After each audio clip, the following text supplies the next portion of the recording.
Again, I want to apologize for the late start. That, I don't know, I've had roughly 200 plus meetings, and we've never started one this late, but that was because we had other board business to start with. Before we get to citizens' request to speak, we have recognition, I guess. Turn it over to Dr. Olette. Yes, thank you, Jamie. We want to recognize we do have 3 board members this evening, which this is their last board meeting, some of which have had a lot of meetings, and so I just want to kind of go through. We do have plaques for each of the board members. I'd like to have an opportunity to talk about each of them individually, but also then I'd open it up to any of the rest of the board that would like to make any comments, or board members like to make comments. But I'm going to go through briefly with mine comments, and then I'll turn it over to the rest of the board, and then if the individual board members would like to make comments, that would be fine as well. And so I want to talk first about Rob Brown. Rob has been on the board 9 out of the 10 years that I've been here. Rob was part of the interview committee that I interviewed with as a school board candidate. I remember on the auditorium stage at Lee Auditorium at Willow River Elementary School. And so Rob's been a great board member for us, tremendous background with our operational services and things along those lines. Has really been done a nice job with a lot of things, has been part of the board through some of our most challenging, fun situations, whether it be COVID, elementary rebounding, referendums, and so that's been a great experience having him on the board. He will definitely be missed. Next, I have Lynn Robson, who although has only been on the board for 1 year with this stint, was part of the board that hired me 10 years ago, and was on the board for 9 years. Is that right? Yep. Prior to that, and so Lynn has been an absolute voice of reason, and I always have appreciated. She doesn't pull any punches. It doesn't matter with me or anybody else, and so it's going to be hard seeing her go and no longer being on the board. And like I said, with Lynn and Jamie leaving, those were 2 of the board members that actually acted on hiring me, and so the last 2 that are still on the board. And so I know that she will still stay very active in school business and the community, and so, but she will be missed. And then our last board member that I wanted to address, sitting to my left, is Jamie Johnson, who has been board president the entire time I've been here for 10 years, and I think board president 11 years. Is that correct? When we always, on the day of a board meeting, I used to be a little more punctual about it earlier in the morning, called Jamie to go over the agenda, any surprises or anything that needs to be aware of. And then as things got busier, he would then eventually send a text saying, "Are we not talking today?" And so I said, "Oh, we'll get to it." But then when I called him today about noon, it said, "Well, this is it. This is 10 years of him and I having these conversations at least twice a month on Mondays, and going over the board agenda and anything that we have going on or anything to be ready through." And so, having Jamie off the board, again, it was on the board that hired me 10 years ago, and he's the only board president that I know in Hudson, although we've had people fill in when he's been gone, I think a couple meetings, and those fill-ins have always said those meetings have gone much faster.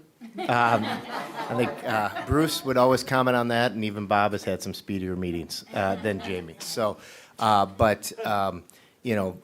would be remiss if I didn't say, how much I will miss having all 3 of you on the board.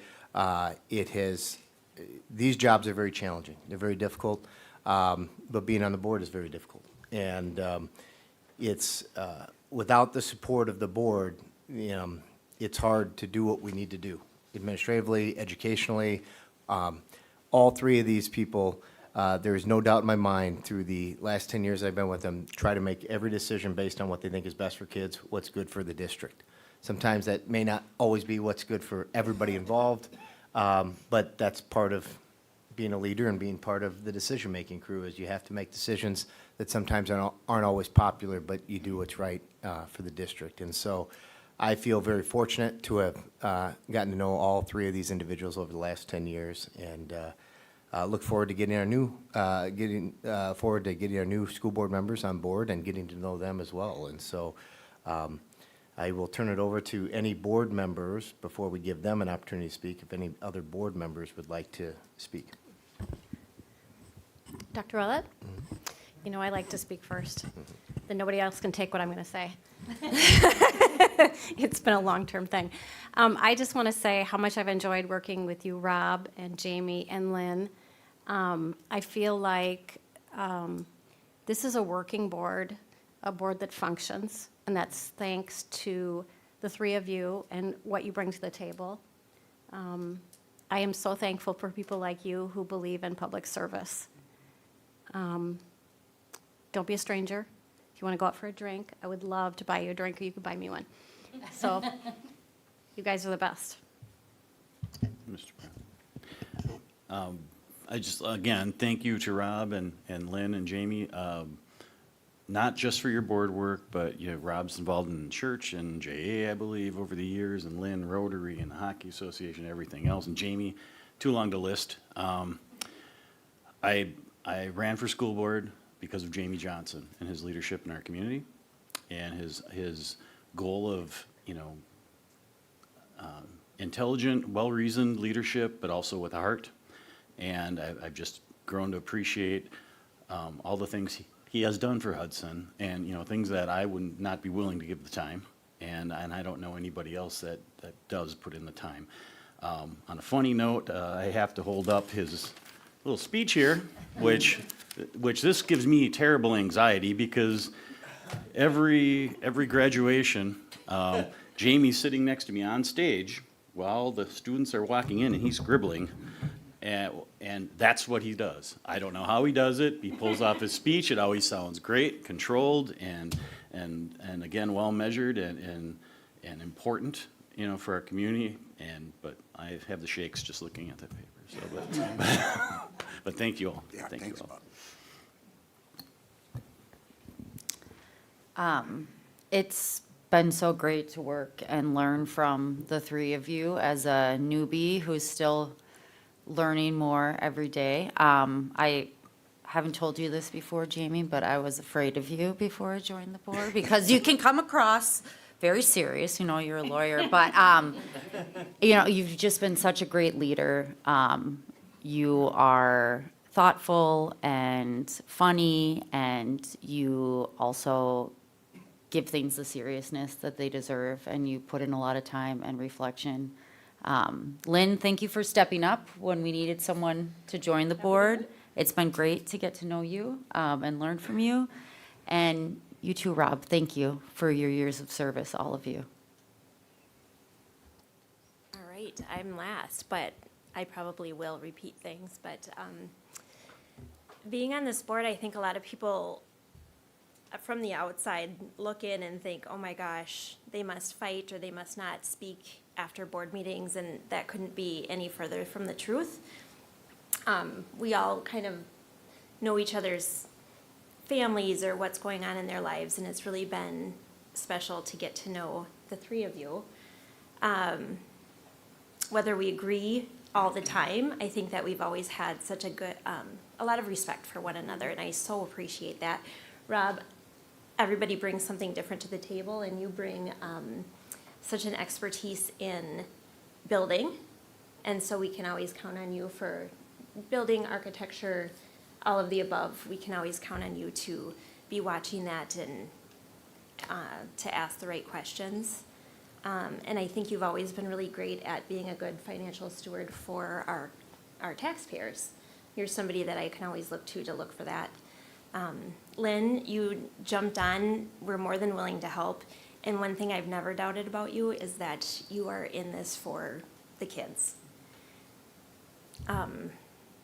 Wholeheartedly, and with no expectation, no other bias or agenda. Thank you. See, she's still helping. And that's so appreciated. And Jamie, you are an absolute staple in this community. And for all the time that you've put on this board. I so appreciate it. Maybe I was a little intimidated as well. But you've really been a steady leader here, and we can always look to you to say, okay, now what? And you always somehow know the answers. So I appreciate that, and I know Hudson appreciates all of the time and effort that you put into our community, and I know it will, not that I hope it continues, I know it will continue, that we see you all around sprinkling your magic around town. So much appreciated to all of you.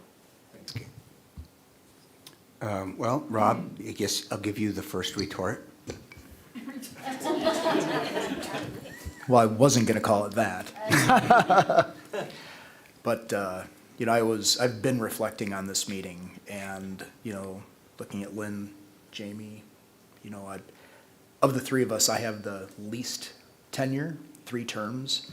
Amongst the three of us, there's 21 years of board experience, 21 years. And the things that we've seen together, as Nick mentioned, COVID, the high school plan, the PST that led to the successful passage. Jamie, thank you for yours and others' leadership there. There's been so much good that's happened, even through some really challenging times. And I'm just grateful for the friendship, the grace, the involvement of every single person that's on this board today and that have been on this board, because it is a commitment. I'd like to thank Nick for your leadership, your willingness to always have a conversation, to make time, even though you're busy. Thank the entire cabinet, all of you, and those that came before you, some of you. You have to work with this board and provide a lot of great information, and you're fantastic at your jobs. Tim, thanks for being the glue. You make a lot of this possible. And so with that, I again, can't thank you enough. And I'm looking forward to seeing what the school district does into the future. Tim didn't give me a microphone, so I'm guessing that means I can't speak. We usually do that. Thank you. I just want to thank the cabinet, Dr. Ouellette, and my fellow board members. It was great serving with you for this last year. It's a big learning curve when you step onto this board. There's a lot to learn and a lot to know. And so I thank you for your grace in reminding me of how things have changed and teaching me things as well. But Nick's right. I'm in this for the kids, and I'll continue to be involved in the district because of the kids. So I think there's still an active role when you're not on the board of being involved in these community and community conversations. So I plan to continue that work, and I think Kate said it best. We come from very different backgrounds, and I've never served on a board. This board was the most cohesive, well thought of each other, and well respectful of each other on differences of opinions. So I want to thank you guys. All right. As my tradition, when we have subjects on the agenda, I like to be the last to speak if I can. There's been a few exceptions over the last 12 years, but I just want to start with expressing my gratitude. I'm just grateful for the privilege and honor to work on the Hudson Board of Education. People say that it is a thankless job, but it's not true. I've had lots of people thank us for our work. As a board, we are a team. We are, I think many people said it, a cohesive group, but that reflects what's necessary. To be a high-functioning school district, you need a high-functioning board. We have awesome staff, and we have an awesome administration, and we have, frankly, awesome families as well. It takes parents' involvement to achieve what this district has achieved. So it's not true that it's a thankless job. It can be extremely difficult, but it's also extremely rewarding, and we know it's extremely important. We are in the business of improving people's lives, setting the path for the next generation, for our community and our state and our nation. Lots of things get blamed on COVID, but if there's one thing that COVID did, was showed the importance of in-person learning. Talk that teachers can be replaced with machines is just not true. Education is a people business, and I'll have lots of memories, but it will be the people that I've met and had the pleasure of working with that make a difference. There's been some great people. I want to name, I've worked with 14 different school board members. Dan Turnahoy, he had 20 years of experience, and I never thought that I was going to serve more than him, and I won't say that I won't, because if I miss it enough, who knows, but Did you hear that? yeah. Your wife's here, you know. I know, my wife is here, she's going to get her due in this speech, but on that same board with Dan Turnahoy was Tom Holland, Brian Bell, Sandy Gerke, Lynn was on the board when I started. So when Bruce and I got elected in 2013, we had I think, average of 8 years of experience on the board. Within 2 years after we got elected, we went down to 2.2 years of experience. And so we learned a lot of things together. So after I became president, then Carrie joined the board. Heather Loughlin, Sue Katas, Rob was in that election, and Bob Bauman, Molly Powers, Kate Garza, and Megan Rosowski. 14 very professional, high-functioning people that this district's been blessed to have as their leaders, and it's been a pleasure to work with. That also extends to our superintendent.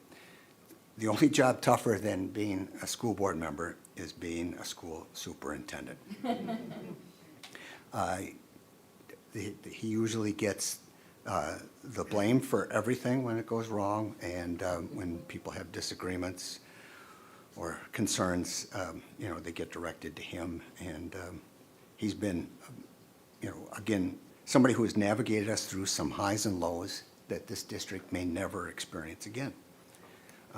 Contrary to popular opinion, there were times of disagreement. And while we didn't agree always on an approach or an agenda, we understood each other and recognized that we had a common goal, and that was putting kids first. So literally hundreds of staff and families that I've interacted with, I want to thank. I have to thank my wife, Jean, who's here tonight.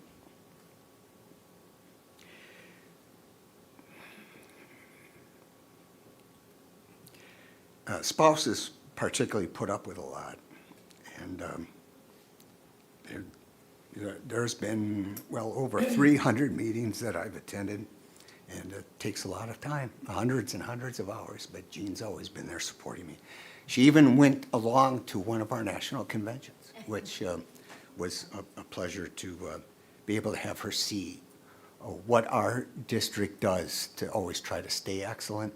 Of all those state conventions and national conventions and conferences we go to, we find that we're already doing things really well here, and it just reinforces what we do. So to the new school board members, I just hope that you continue that commitment to excellence, to set an example of learning and understanding your role, keeping an open mind, communicate by listening first and speaking last. The harder the decision, the longer you need to keep an open mind, and the longer you need to listen to ensure that you have all the facts before you make the best decision for kids. So I will be a resource for those new board members if they wish, since I'm going to have a lot more time on my hands now. But again, sincere thank you for all of you for the last 12 years. I'm very proud of the different things that we've done, lots and lots of memories, but I will have very much cherished the time that I served here. So thank you very much.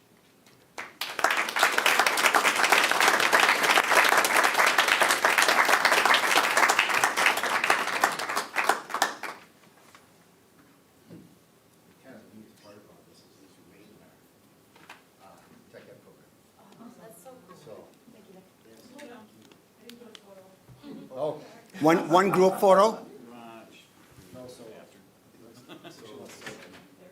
Okay.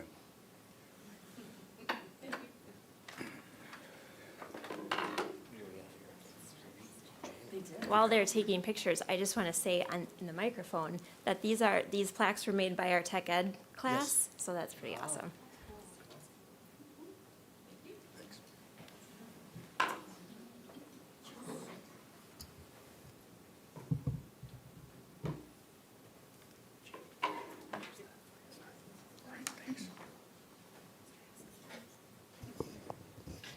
Okay, with that, we'll move on to citizen requests to speak about non-action items.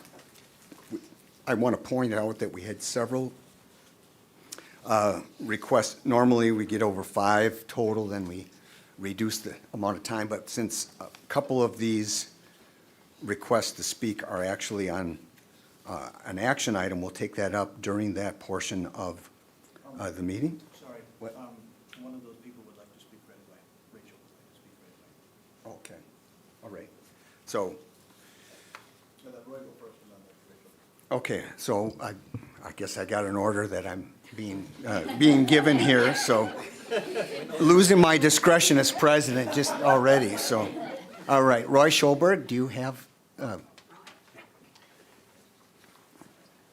Yeah, thanks, Tim, for putting me up first. Appreciate that. Well, the old people of Hudson wanted me to come up and speak. 55 years ago, I graduated from high school, and about 20 years ago, I was on the facilities task force. That was Ron Berth was the superintendent, and Tracy was on that with me. And we spent hundreds of hours trying to figure out what to do with our secondary high school situation. And a large group of us met and met and met and met, but what we didn't do is we didn't do the community engagement, Jamie, like you did, and Nick, and Rob, and Lynn. And so you made such a big difference. I live very close to the high school, and I didn't think that pig's ear could ever be made into a silk purse, but it is. It's just so charming of a school, and I'm filled with pride that it's there. And as much as I tried to lift the ball, I couldn't do it, and you guys did. So a sincere thank you for that. And Rob and Lynn, you're great friends. But Jamie, as a fellow member of the bar, you made my profession very proud. And I know that your lawyer skills came in very handy on a number of occasions. And that's why we get paid the big bucks, is to take the hits, right? So again, thank you for all you did in that regard. But I also wanted to, at this time, provide a little history lesson, because today is a big day. So today is April 14th. And way back on January 10th, in 49 before Christ, Julius Caesar crossed the Rubicon. What does that mean? Crossing the Rubicon meant the end of the Roman Empire. And the Roman Republic. And it started the end of that society and the beginning of a different society, an empire, a dictatorship. And I'm sad to say that today, our US president disobeyed the US Supreme Court. So of all of the constitutional law studies you've ever had, remember today, April 14th, a day that the line was crossed. And I just hope that our different systems of government that we have here, our 3 branches, can rise up and save our democracy. So, sorry for the history lesson. Today's a big day, and it moves me to make this statement. But again, thank you so much for your service, and for the new board members, challenges are ahead. All Take right, care. thank you. Next up, Rachel Miller. Hello, I'm Rachel Miller. I have been teaching here in the district for 34 years. I am a single mother of a student at North Hudson. She has special needs. I am here to discuss the possible action item, which is the employee benefit renewal. And I just want to say that this is so personal to me as a staff member, as a parent in the community, as well as a resident. For myself, healthcare is vital for my family. Big changes that would be made would be absolutely devastating. With her specialized medications, her irregular procedures, surgeries, appointments, when I think of some of the changes that could be made, it takes my breath away. It brings me to tears. And so I am here to let you know that knowing that my health care benefit could change tonight is scary. And it is also scary for colleagues. Big changes without prior serious discussion and no feedback from those that would be impacted is frightening. I think transparency is something that is important. I have served on the Teacher Advisory Committee for many years now. I feel we are a small group with good ideas and excellent discussions. We know that our discussions were a part of the community communications and those meetings. We know how powerful that was. I believe that something this big as a change to our health care should go to that committee first. And then that feedback should go to the board to consider before we make a big decision. I understand, and we understand, that tweaks may be necessary, but that allowing TAC and the insurance committee opportunities to talk about this and talk about these changes would be very vital and important.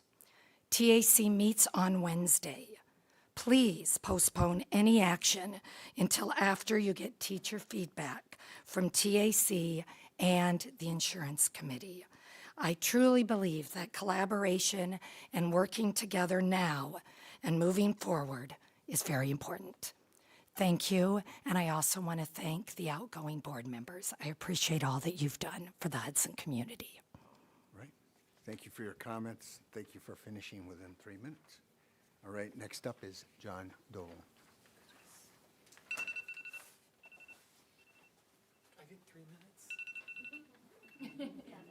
I brought my stop. I brought my All right. stopwatch. Go Is it ahead. 3 minutes? You got it, I started. Oh, wait, no, I'm not ready yet. Okay, now I'm ready. So I'm John Dolan, happy to be here, everyone. I'm really happy to be here now that the referendum has passed. I wanted to take the chance to thank you all for the opportunity to put it on the ballot, to let us work on it, to let us get it passed for the community. And thank you to the board members for everything that you've done that are outgoing. Rob, Jamie, Lynn, thank you.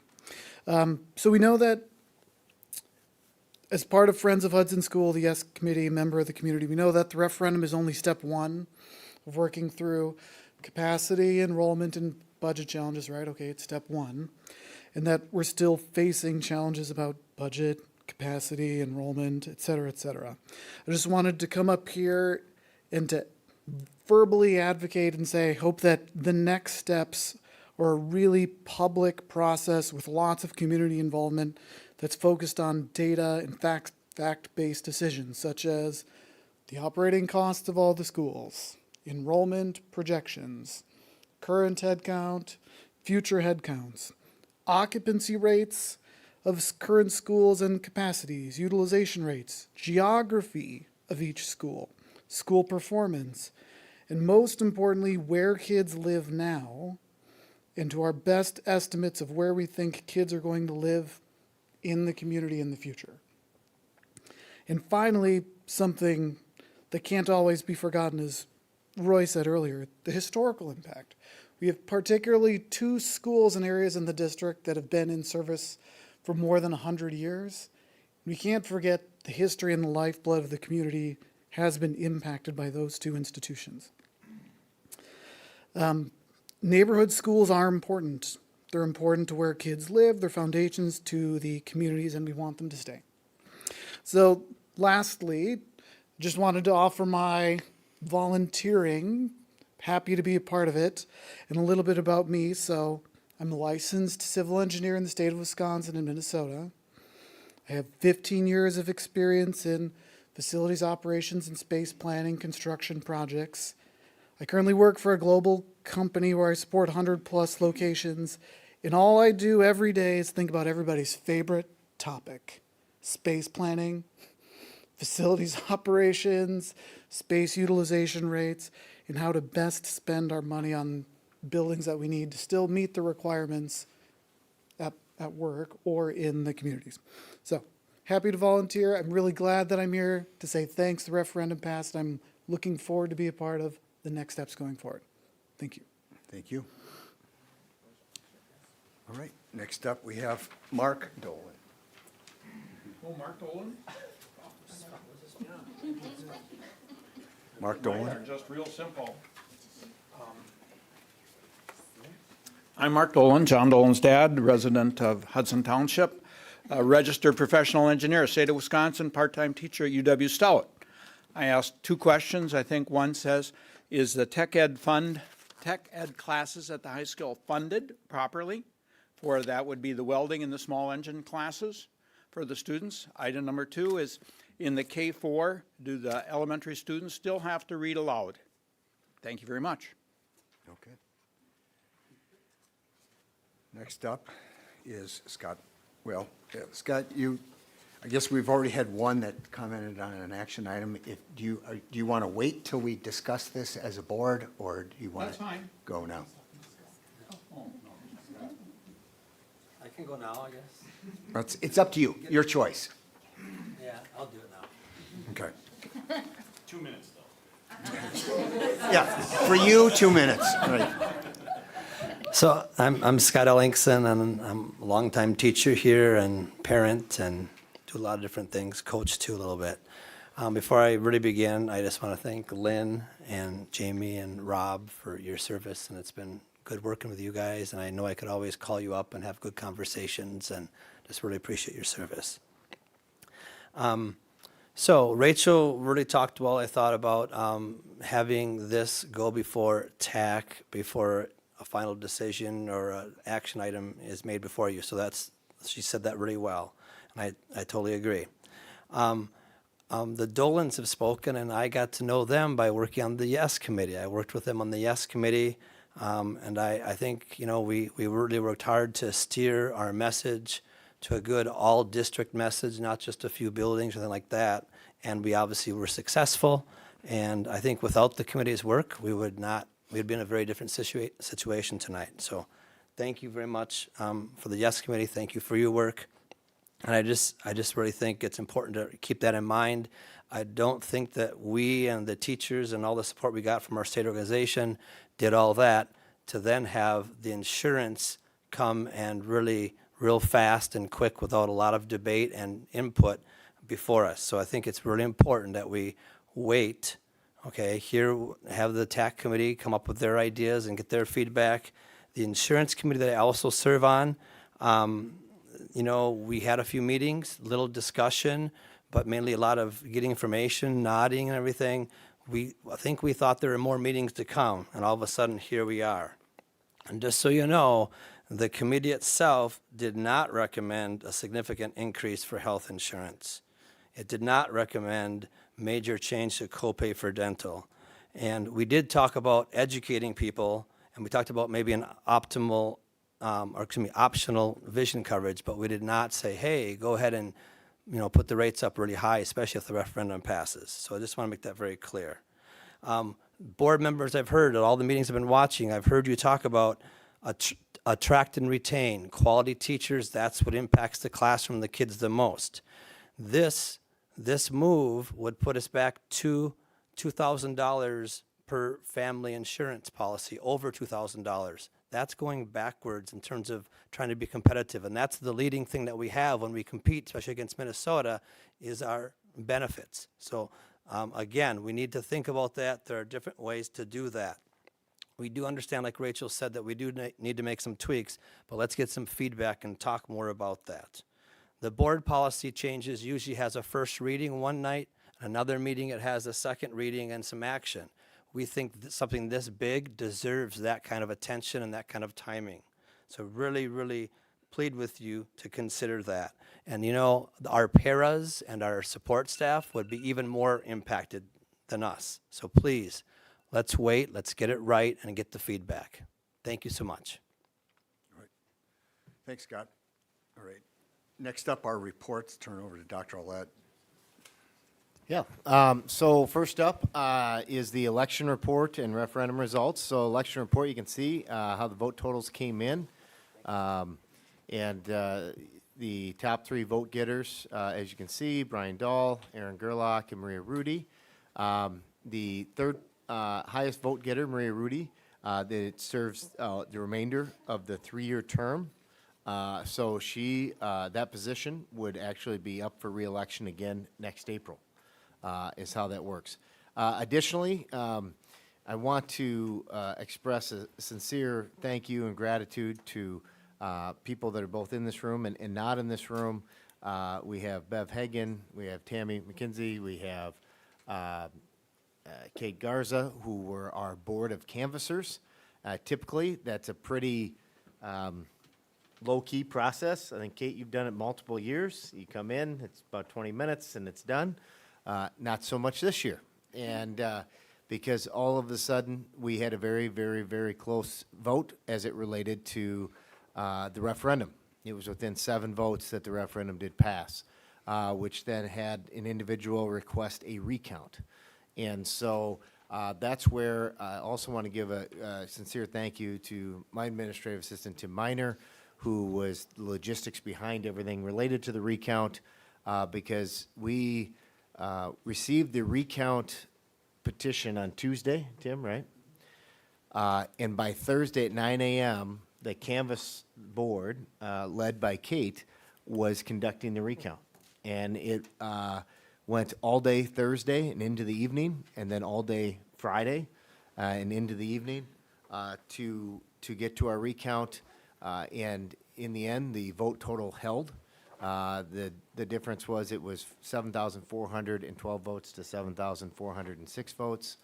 And so we'll be finalizing, I believe, some of that paperwork coming up, which people will have. But it was quite the process. I stopped over multiple times to see how things were going. A thank you to the county and the county clerk, who put in tremendous amount of time and effort helping us go through this. Little did we know that a recount when a recount is requested, it's the municipality or school district in which the recount is being requested that has to actually conduct that. And we don't hold elections. That's not what we do as a school district. But we apparently hold recounts. And so it was, a matter of within 24 hours, Tim talking with the different town and city and village clerks. We secured 6 counting machines, volunteer poll workers, and got all the ballots. The county allowed us to utilize their facility to do the recount. And it was thankfully they allowed us to do that because, not only do you have to recount the ballots, you have to worry about ballot security, you have to worry about machine security, you have to worry about all of these other things to maintain the integrity of the election. And I can say without hesitation, everybody involved did just an absolutely outstanding job. And so it was quite impressive how quickly this all came together and how well everyone did through this process. But the report is, yes, that the referendum did pass, and that we'll continue to move forward with that. I don't know, Kate, if there's anything you want to say related to the election or anything, since you were a much bigger role as the clerk this year. And who knew? That was the clerk's job. Didn't know it when you got appointed last year. that you were going to be the arbiter of election decisions. Yes, yes. You know, honestly, all hands were on deck. Tons of, not tons, but the amount of people needed were more than willing to help, and it was run by an observer, called it a well-oiled machine. Tim was impeccable. Very, very helpful. Christine Hines, the clerk of St. Croix County, was incredibly helpful. And then everybody who was there, just to make sure that our election was held with integrity, and indeed it was. So it was interesting to watch it all happen and kind of learn what a recount looks like. So we found one change in the vote total, but of course that did not make any difference in the referendum, so it's remains as passed. So, thanks. Any questions on the elections? Okay. Hudson Safe report, I believe we have individual from Hudson Safe is going to come up and speak. Yeah, right up here is just fine. Hi, everyone. I'm Alicia Schneider. I am the co-president of Hudson Safe and one of the co-chairs for the Senior All-Night Party. I came last year as my first year of co-chair and spoke to you, I believe, at the April meeting. So I had asked Dr. Ouellette about coming to provide an update as we gear up for the Senior All-Night Party coming in just a few short weeks.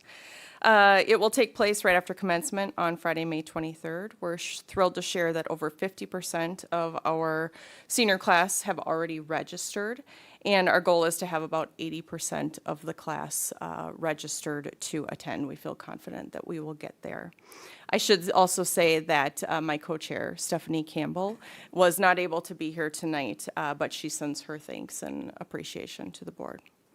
As always, the Hudson community continues to show up in amazing ways for our school district. Financially, we have hit the majority of our goals, and we're expecting that the remainder of our expenses will be covered by incoming registrations. I wanted to give just a little bit of a perspective, Stephanie and I had previously served as PTO presidents at Rivercrest Elementary for about 10 years, up until 2024. And in that time, the PTO at Rivercrest operated at the same budget annually that the Senior All-Night Party operates for one night. So that gives you an idea of the scope of what we are dealing with. Our new challenge this year has been the setup, because graduation is on a Friday. And historically, we have set up on Friday evening for a Saturday night party following commencement. We are trying to get everything in place from 1 o'clock until approximately 8 p.m., when we will be welcoming volunteers in for the party. It is proving to be tricky. We've only got about 13% of our volunteer needs met for that setup piece. But we're going to navigate it for this year, and we sincerely appreciate that we saw for 2026 it will be a no school day. So thank you to this board. That makes a huge difference for the future planning to continue the Senior All-Night Party. We are just so grateful for the continued support from the board, from the HHS administration, Mr. Ballard, and a special thank you to Mr. Halverson, because he works very closely with us and is so patient with my never-ending questions that I have in emails, so thank you. Next year, we will be celebrating 40 years of senior parties at Hudson High School. It's an incredible tradition that we are proud to keep going strong. We would love to invite all of the board members, past and incoming, to the party on the 23rd to volunteer and see what it's all about. It's really a great evening, a great way to celebrate our senior class of 2025. I have a handout in your packet that Tim placed there. There is a QR code to the sign up if you should feel inclined, and we would love to see you there. So thank you all for your support, and we appreciate it. Thanks, Alicia, for the President? report. We got board members that might have questions. so. Yes. I just wondered, so I see here that you can do this QR code if you want to volunteer. Yes. Is this, or is there other ways, so if people are watching, they would know where to go to volunteer? Yes, they can go onto the Hudson Safe Facebook page, Okay. and we have the volunteer sign up there. They do need to have a background check on file with the Hudson School District. And if they have questions, they can reach out to us through Facebook or through our website, hudsonsafe.org, to gather more information. Yes, thank you. Molly? Thank you, Mr. President. I just want to say, having done the senior all-night party and worked a little bit with Alicia, I would urge community members, parents even of younger kids, everyone here to volunteer, whether set up, if you don't like to stay up all night, but come at least do it one time, because it is so much fun. And these kids are together for the last time. And whether it is kind of like the Breakfast Club, if you're old like me, there's all these groups, but then they get thrown together again, and they're like 17, 18, but they're like 5-year-olds. They're like kindergartners. They're having so much fun, and it is a wonderful experience. And you will go and see, mostly, kids are great. They're awesome. They really are awesome. Yes, they make mistakes, but they're just wonderful. And Alicia and Stephanie put on the best show ever. It is so fantastic. So please volunteer. These things don't happen if you don't volunteer. And I'm sure Jamie can get behind this, that the reason it started was because kids my age, when I was in high school, used to drink and drive a lot and get into terrible accidents and die. So we haven't had that. So what a great thing. So thank you so much for doing this. I appreciate it so much. And volunteer. Yes, Thank you. Molly, I can second that motion about the importance of the Hudson Safe concept. My wife and I, we were chairs when we were celebrating the 25th anniversary. That was 15 years ago, when our kids were juniors and seniors going through that, because it's a 2-year commitment. You're a co-chair, and we had, back then, Dean Knutson and his wife Sonia, and then Dennis Durst and Lois were co-chairs. But it is something for somebody in their 40s, I think, to do, because it's easier to stay up all night than. But maybe I'll talk to Gene after the meeting. We'll see if we can sign up. All right. Thank you very much. Mr. President. And, Thank you. And I would just say, as one of those people that likes to stay up late, and those that do volunteer, unlike Molly, late at night, there's plenty of pizza and Mountain Dew. So. And coffee. Thanks, Thank you. Alicia. Thank you. All right. Then we have a report from Dave. What's that? Not here yet, so we're going to move on. Not here yet. All right. Well, yeah.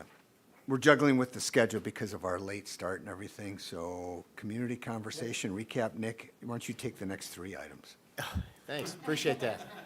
So, community conversation recap, we did have a follow-up meeting. We sent out, I think it was 170 invitations, is that right, Tracy, to people from last year?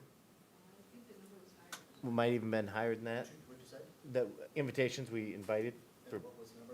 I said 170. It was 220. 220, okay, sorry. So we sent out 220 invitations, plus we put it out there for people to come. You know, we had somewhere between 30 and 50 people that did end up showing up, and really what it was an opportunity for us to follow up with that anybody that was involved with the community conversation last spring to say, hey, the time that you put in last spring, it wasn't just an opportunity to say, okay, we did it, now we're moving on. We actually took that feedback, which actually moves into number E, or letter E on the reports, which is the district strategic plan. And that's what we did on Thursday night last week. So we gave folks an opportunity to give us feedback on, are we hitting the targets based on the feedback we got from the community conversation with, drafting our strategic plan, and what does that look like? In our strategic plan, we have spent a lot of time looking at this, coming up with the different areas, how are we going to impact students, how are we going to impact staff, how does it impact parents and families, and then also community members. And it's been broken into those 4 different areas, as you can see on here: educational excellence, well-being, partnerships, and also operations. And so what we've done as a district leadership team is we've been meeting over the last few months to kind of come up with some of the actions that could be taken in order to make sure that we're meeting the direction that the community asked us to go in after last spring's community conversation. From there, we had a lot of different ideas for each of the areas, but knowing that you can't do everything well. You have to be able to target some things, and you have to be able to pull some things out. And so some of the things didn't quite make it into the strategic plan, but then also we had to look at, we broke our leadership team into 5 groups. An elementary group, a middle school group, a high school group, and then an district instructional side, and a district operational side. And what we did in those groups at the most recent meeting is we started to look at all of these different actions for all these different groups and started to say, okay, if looking at it through the lens of your group, is this an area where you're going to take leadership as far as this part of the plan goes? Not that all of these things aren't important, but really you just can't do everything. Every department can't do everything. Every building can't do everything. Every level can't do everything. And so what you see is those in parentheses behind each of the different actions is what area of emphasis it's going to be. So if it has an E behind it, that means the elementary team said this is going to be an area of emphasis for them as they look forward over the next 5 years. An M would be for the middle school team, H for the high school team, I for instructional, and O for operational. So our next steps and what's going to happen from here with our team is we're going to take the feedback that we got Thursday night, and we're going to start to look at, okay, what are the level of the priorities? So you kind of almost like if you take these different items and you kind of put them in a structure, kind of a 4-box structure. We're up along the left-hand side, maybe you have urgency, and on the bottom you have order of importance. And so we try to look for, trying to figure out, we can't do every item on here starting in September. It just doesn't work that way. And so some of these things are going to roll out over the next 5 years. Some of them are going to take multiple years to roll out. Some of them are things that we're continuing to do. So not everything in this plan is new. Some of these things are extending, building on, expanding, strengthening, a lot of things that we have going on already in the district. And so over the next, like I said, the next few months, we'll be kind of refining this and then really creating kind of strategic action plans for each of the departments so we can create the roadmap and bring it to the board and say, okay, here's our roadmap of how we're going to try to get this strategic plan accomplished over the next 5 years. And then we'll continue to develop the metrics in which we're going to measure whether or not we're getting it done so that we have a way to report out to the community and report out to the board so that there's a level of accountability. It's not just words on a wall.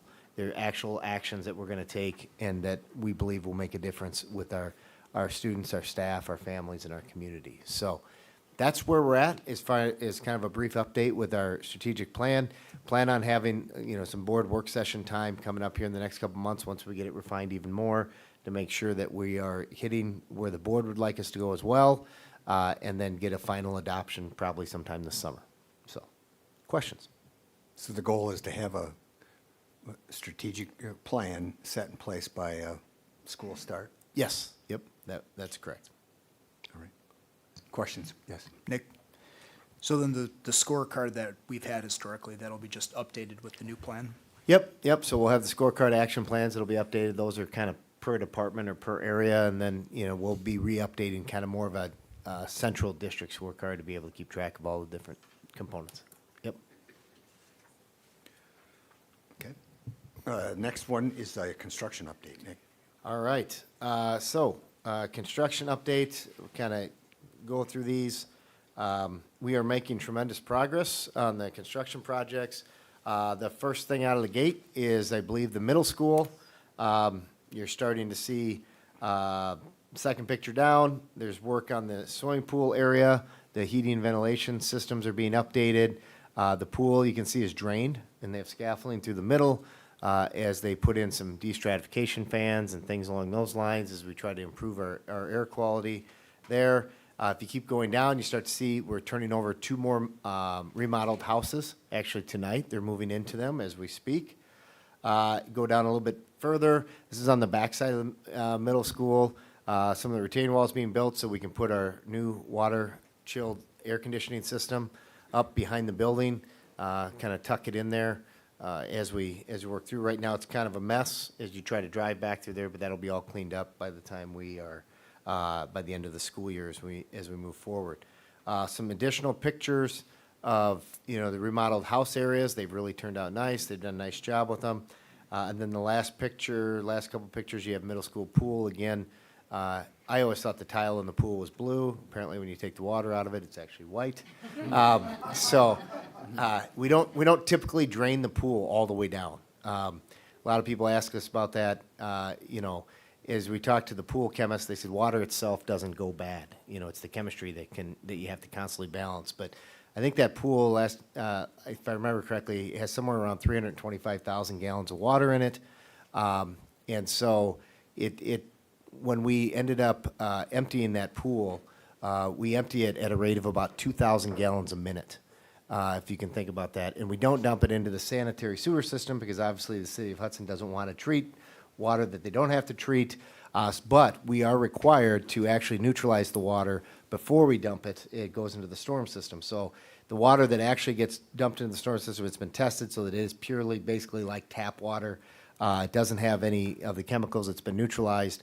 And it actually dumps into the storm sewers that then go down to a pond back behind the kind of the football, soccer area back there, and then it kind of leaches into the ground so that we're not just dumping, almost 500,000 gallons of water into the sanitary sewer system and asking them to treat it. We've had people ask about that before. The pool should be up and running because we've had a lot of questions about this. The goal is to have it up and running by June 1st. We're also taking advantage while the pool is empty to do repairs on tile work and some of the other pieces in the pool. It's just, pools are a lot of maintenance, and they are a lot of work, and we try to do the best we can to get those things done. Bruce Hansen's not even on the school board. I know, and you're Bruce- spending a lot of time talking I about know. the pool. The reason I spent a lot of time, we've gotten a lot of questions about the pool, so I want to make sure that's on there. You can see, keep going down, again, the retaining wall pictures, science classrooms, if you keep going down with the polished concrete floors as we go through. We had a lot of pictures in the middle school. And then it wouldn't be a construction update if you don't go down a little bit further without a shot of a bathroom and some bathroom tile work in the remodeled bathrooms in the middle school.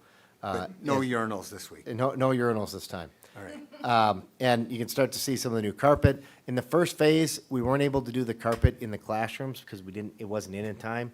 And so that carpet is going to get replaced this summer. But in this phase, we were able to get the classroom carpet replaced. It was in time in order to get those things done. So keep working our way down. EP Rock, if you keep going down. EP Rock's changing quite a bit. If you look at the front of the building, it doesn't look quite like it did. The canopy's gone. They're going to be starting the new controlled entrance, secure entrance addition. I think they started digging that potentially today. I wasn't over there today. The new front drive, all of that is happening. You can see the next picture. There's this is back where I think the long jump areas were by the track. That's where the utility yard is going to be, the chiller, the generator, things like that, backup generators, things along those lines are getting that done. You start to see they're getting really close to turning over another section of the building. You can see floors are getting polished and things are starting to look good.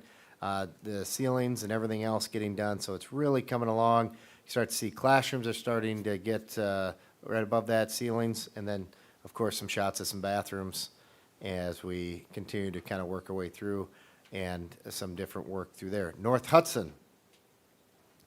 Top picture, you start to see classrooms that are getting close to being remodeled. Those are going to, so EP Rock, I think, is about another week out before they'll be turning that over. North Hudson's about a week behind that for that next phase to be turned over. The next page down, you start to see the gym is being painted, and they're working through that component. Keep going down North Hudson, you start to see some classrooms that are getting really close. Outside of North Hudson Elementary, the outside's actually taking shape with the brickwork and the windows and things along those lines. You see the scaffolding where they're finishing up some of that stuff. All in all, we're moving along. We've picked up some time in these most recent phases and still plan on being able to open on time.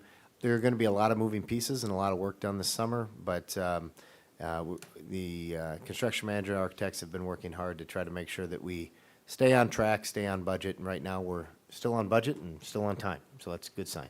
So, Rob, it wouldn't be a construction update without a question from you. So, Thank you, Jamie.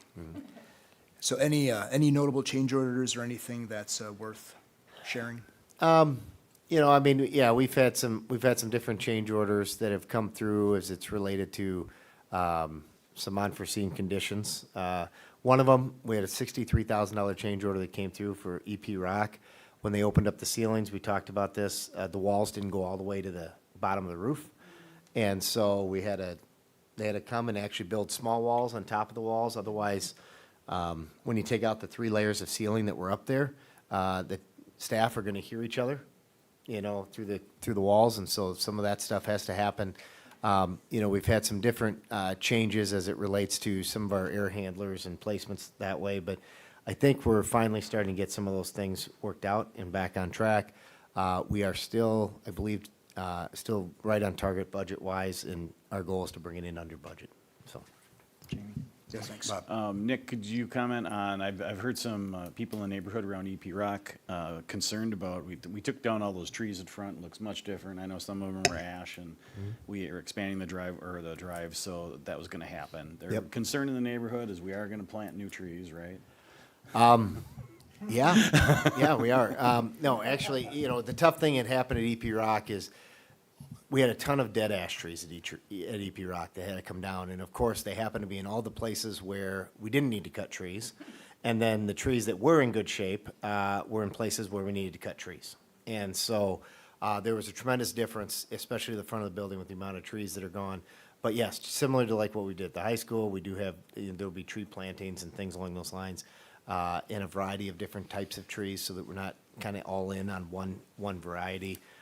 So yes, that'll all happen, but it will take, you know, years for them obviously to reach the same size of what we cut down because they were pretty substantial trees, so. other questions or comments for Nick on the construction update? Otherwise, I'm sure in 2 weeks, there'll be another construction update. All right. Now we'll move on to topics for discussion and/or possible action. We always start with the consent agenda items, and I'll entertain a motion pursuant to the spending language.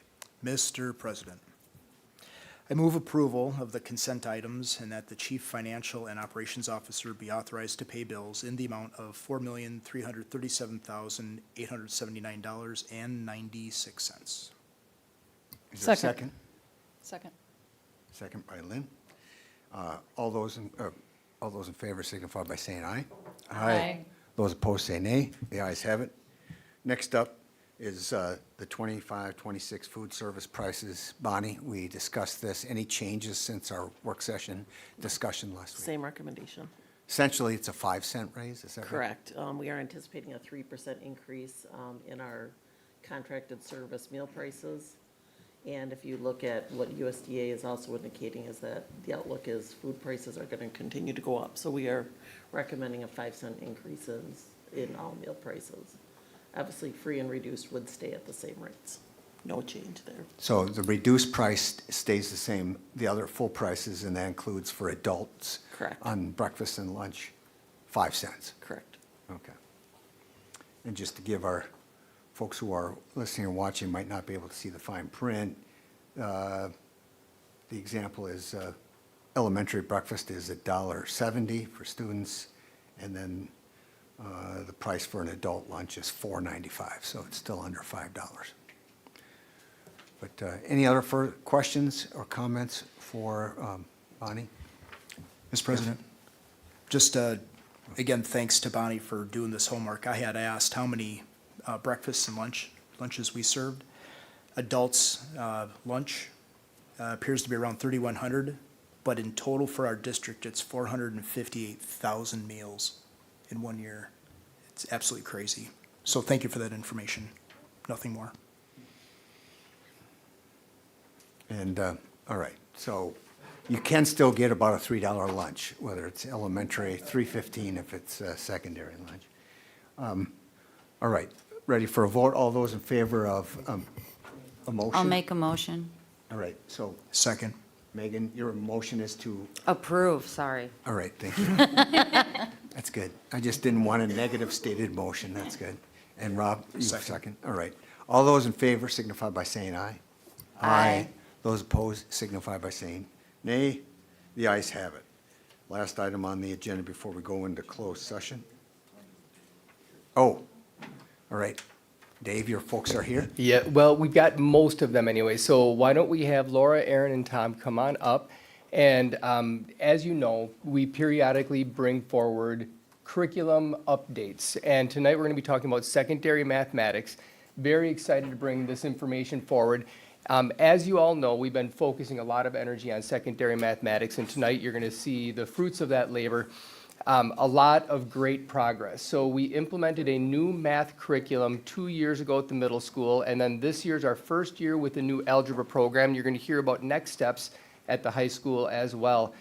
We have sort of two celebrations. One of the celebrations will be the data that some really impressive growth.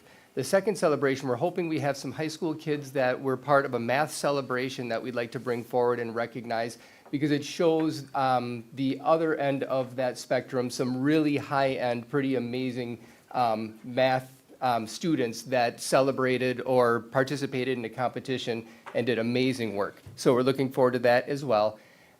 When we talk about the work that happened at the middle school, I'm just going to share a little anecdote that there was a professional learning session. It was actually in this room. And we were talking about all of the work that went into the success with middle school and now going into high school math. And it was tough. We were asking a lot of our teachers, and they stepped up in a huge way. And one of the teachers just mentioned the fact that it was really tough, but then she said, but I'm so happy and so proud to be part of that journey. So just cool to see, and we're looking forward to continued success. But I'm going to turn it over to Laura and Aaron and Tom to share some data, and then we'll hopefully have some high school kids in a little bit.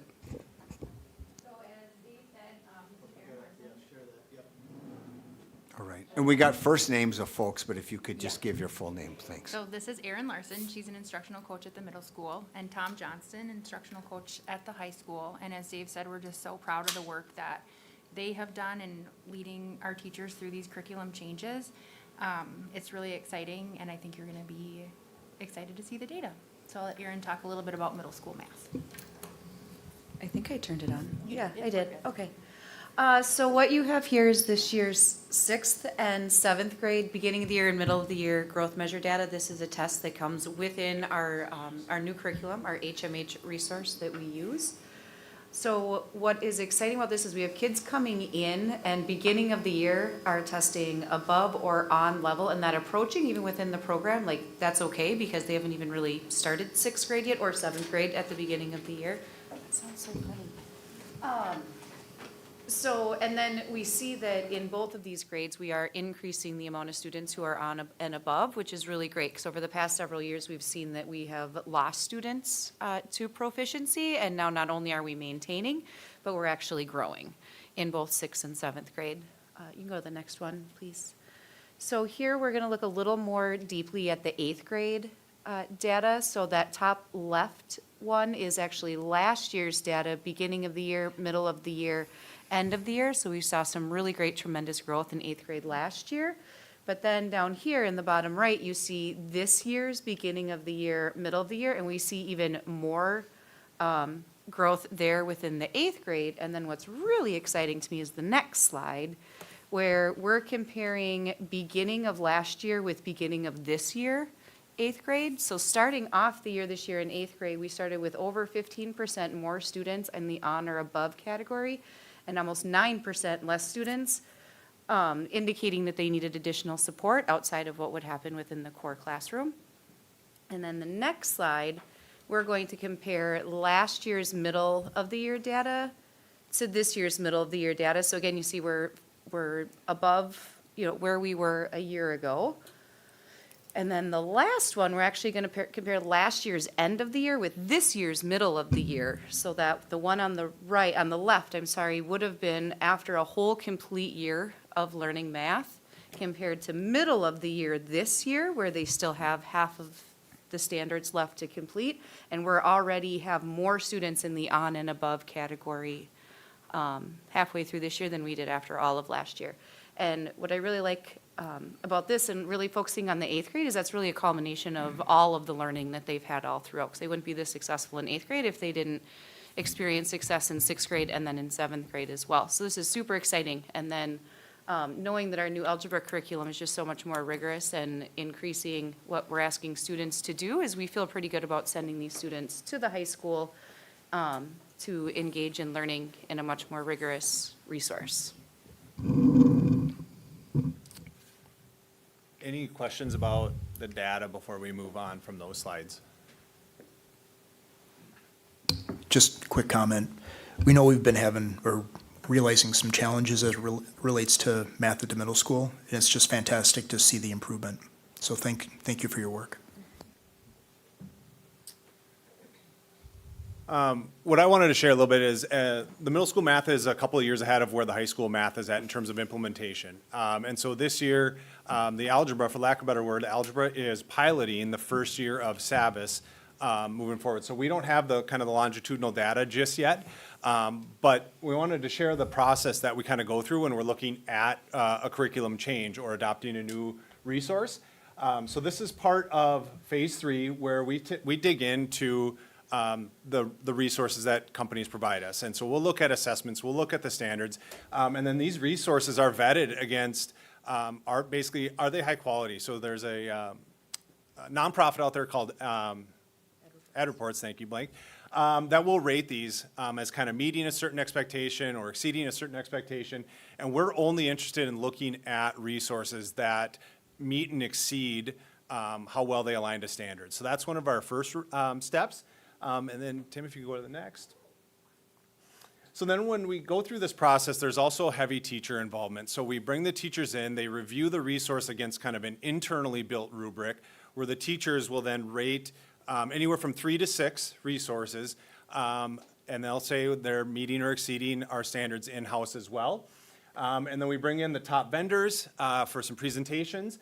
And after going through this past year, the teachers unanimously selected the resource that we went with, and that is for SAVIS. So SAVIS is kind of parent company by Pearson, so well-known in the educational world.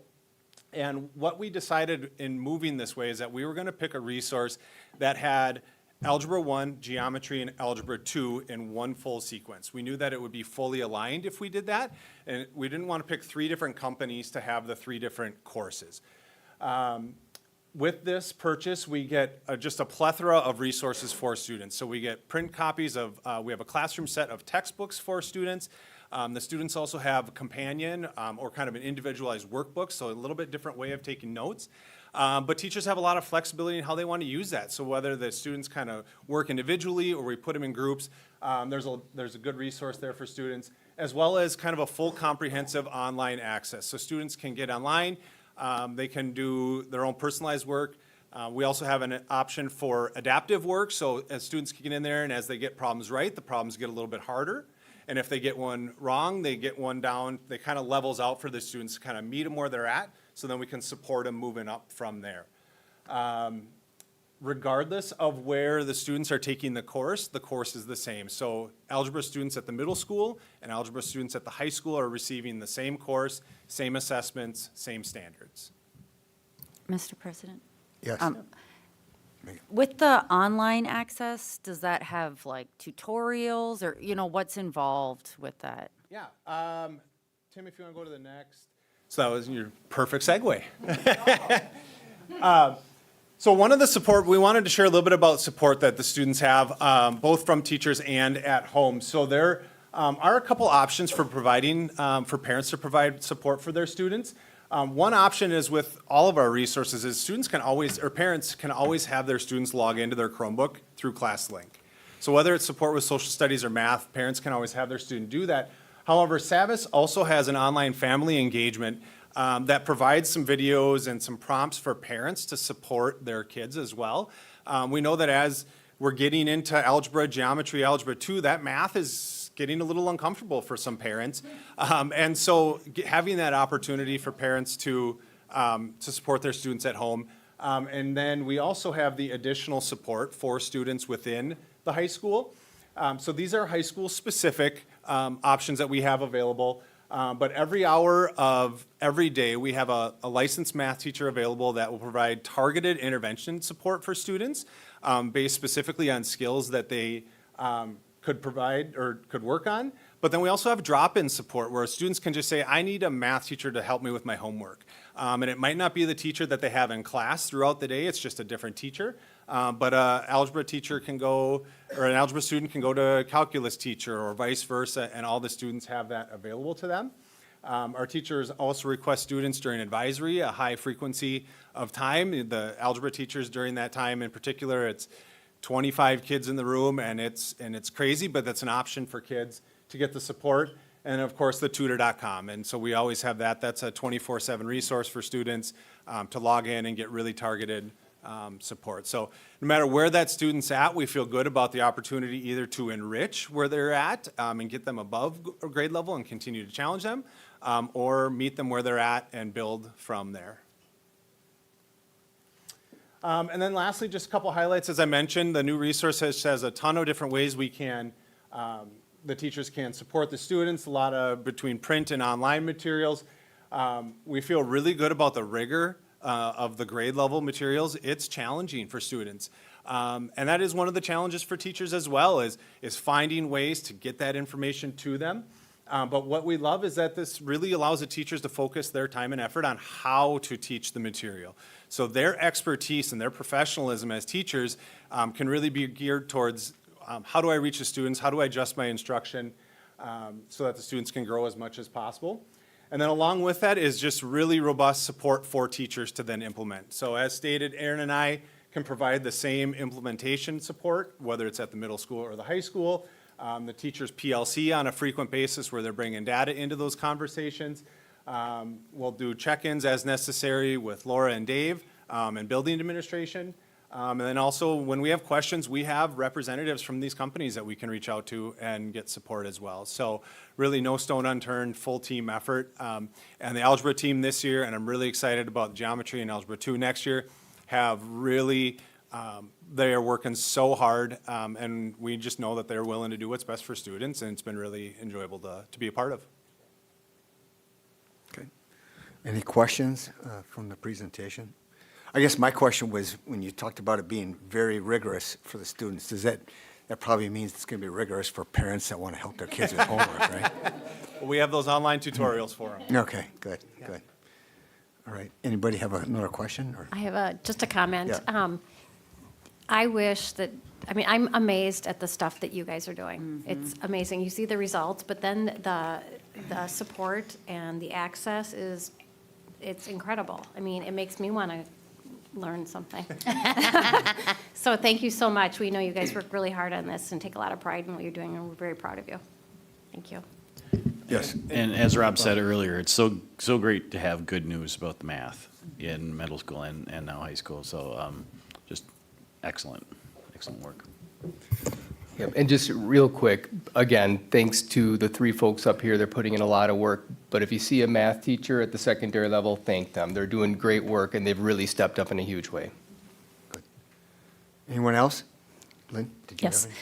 I just wanted to comment, I did click on those links for parent tutorials and help, and they were easy to understand. Yeah. They were clear and, well, maybe just the first one I clicked on was easy to understand. All right. Thank you very much for the report. Look forward to hearing more good news in that route. All right. Now we'll get back to the action items or discussion, and that is the 25-26 employee benefit renewals. I'll turn over to Nick and Bonnie to explain this agenda item and where we're at timing-wise. Sure. Okay. So one of our goals this year was to really invite our staff members, not just teachers, but all of our staff members, to participate in an insurance committee. So an email, just to give you a little history of where we were at. So an email went out to the entire staff. Everybody was invited to participate in an insurance committee.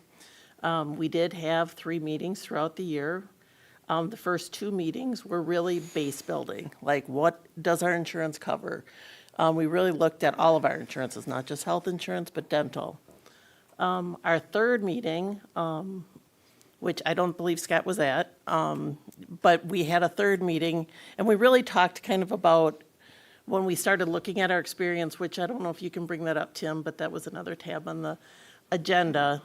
we started talking about the experience of our plan year. We brought it to the board last month and bringing to you again. Typically, a good plan year would be to be at 100%. For every dollar we put in, we pay $1 in claims. If you go all the way to the right, I believe, it's too small. What are we at, 120? Yep. So as of the end, we're at 128% this year. So if you go over 2 columns to the right, we're operating at a deficit of $2.2 million. And we're not through the year yet. And we're not through the year. And if you look at our months, typically you have up and down months. I don't know if it's an anomaly year or what's going on this year, but month after month, we are just not having good claim experience. At our third meeting with the insurance committee, we really started talking about some of the, what our consultants put out as recommendations of how we could get down to that 8%, because our renewal came in at 25%. Every percent is. What does that mean? Every percent is approximately $100,000. So in our budget projections, we estimated about an $800,000 increase in premiums. With a 25% increase renewal, it would be 2.5 million. Bonnie, and when you say 25% increase renewal, you're assuming, well, that's making a projection will be at 125% by the end of the year? That was based on provided this? to us by Health Partners through our underwriting claims. Thank you. Yep. So we kind of, at our third meeting, we started have been sharing this information throughout the year with the committee. And again, to go back, this committee was an advisory committee. It wasn't a decision-making. It was to say, give us some feedback. One of the things, a big one, was to eliminate weight loss medication like Wegovy. That would be almost a 5% increase or decrease in premiums if we didn't cover that. There was some questions from the committee that we really took into account is that we have quite a few people, like 150 participants that utilize that. So rather than eliminate that coverage, what we proposed was increase the deductible up to the $300 per month. Copay, I'm sorry. The average premium per month for Wegovy is about $1,000. So the district is still picking up that amount, but to bridge to try to not pull the rug out of those people that are depending on that medication. But that is still an option out there. So we tried to meet somewhere in the middle on that one. The deductible from $350, $700 to $500, $1,000. Again, that was a compromise. Our consultant thought that was well below benchmark and should be higher. But we tried to get the middle of the ground. The second bullet point is to implement an Achieve network.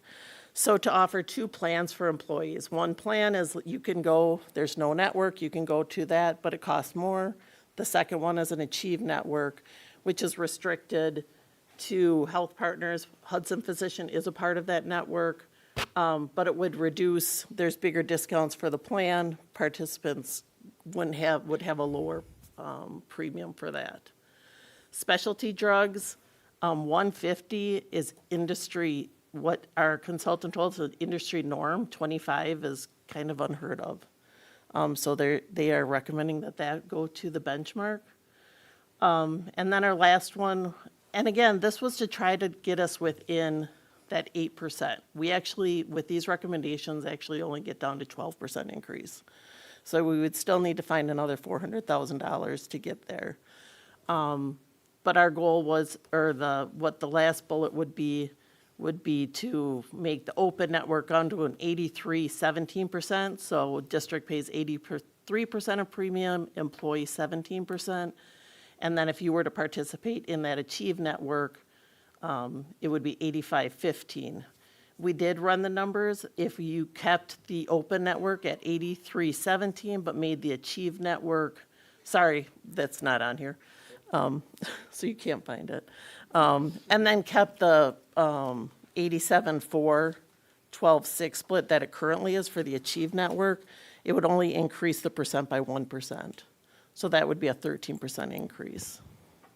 Bonnie, I know this is hard. There's a No. lot of numbers, and I Yep. always have too many questions. No. So when you say a 12% increase, you mean an increase to the district's That's costs? the district cost, Okay, correct. Thank you. Yep.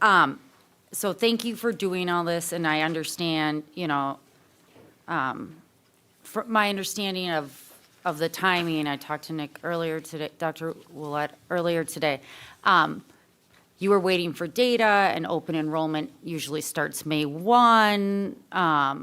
Just to get a sense of like, why is this happening now, and why does it feel quick? And Yeah, typically, districts receive their renewals in April, end of March.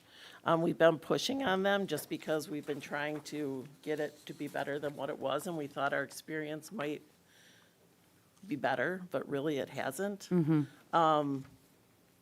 You know, I mean, I guess, you know, there's several options you could do. One, you could say, we're just gonna eat the 2.4 million. We didn't think that we could come to the board and say that after we created a budget with 800,000. Two, we can take some of these recommendations or we could adopt what we proposed to you. That's another option.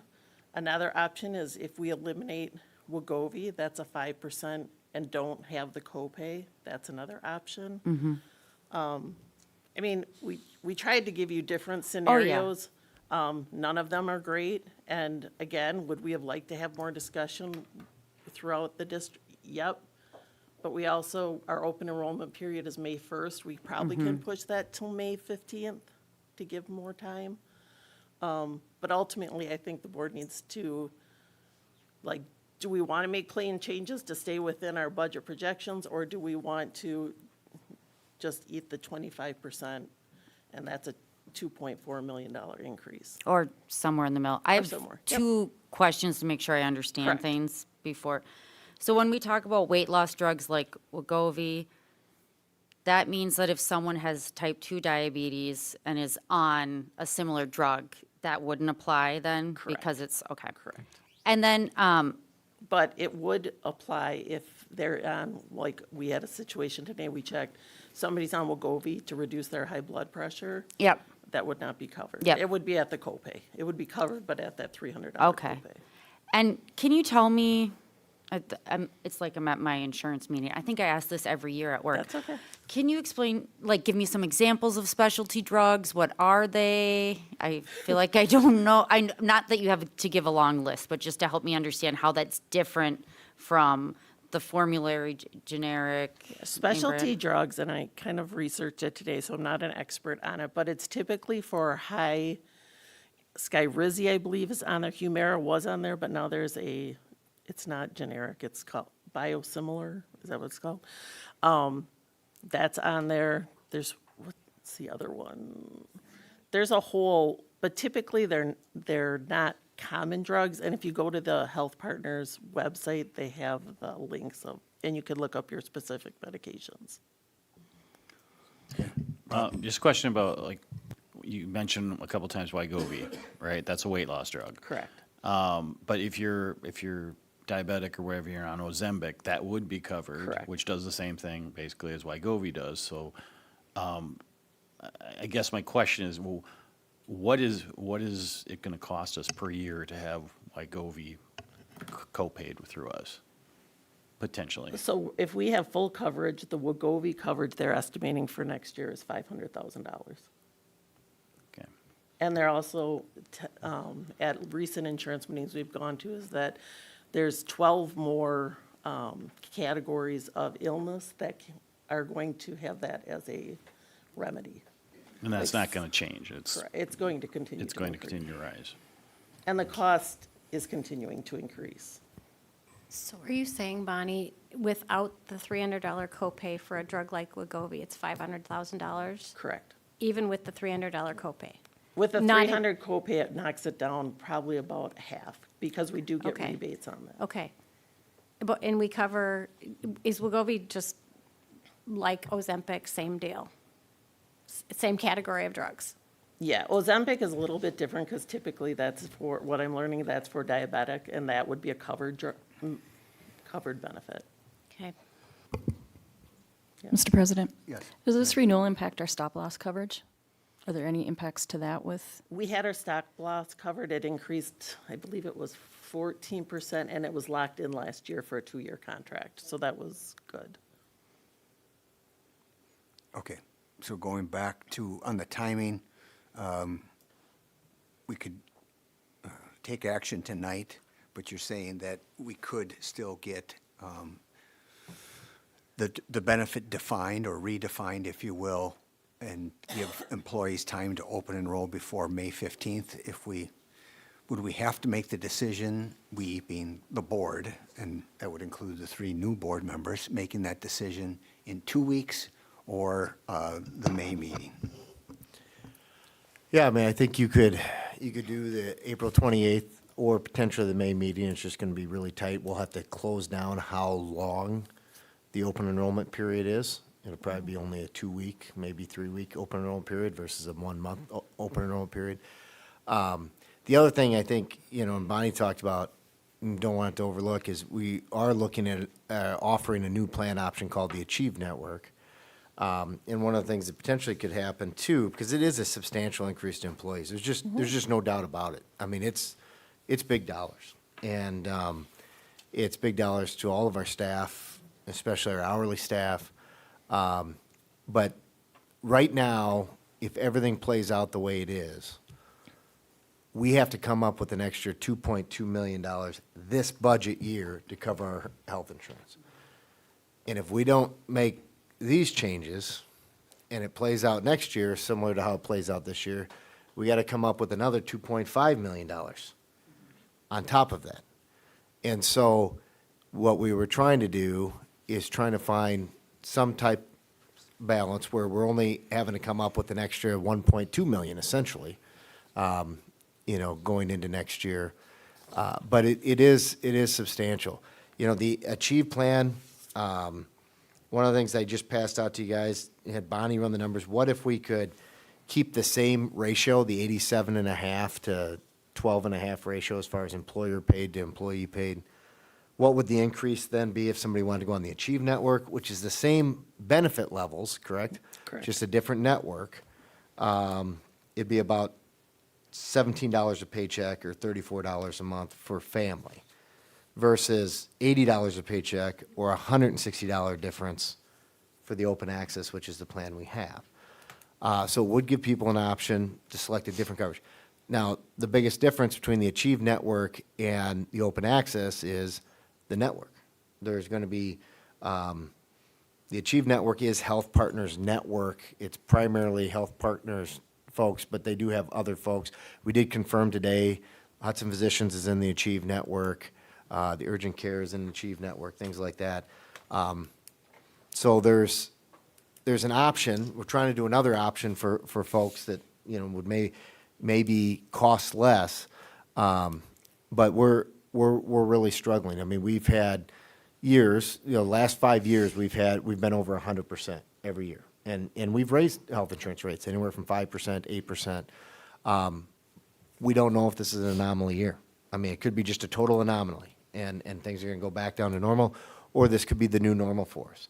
When we tried to look at where exactly are we getting hit the hardest in our plan, it's not the really big claims where our stop loss kicks in. Actually, I think right now we've only had one claim hit our stop loss insurance.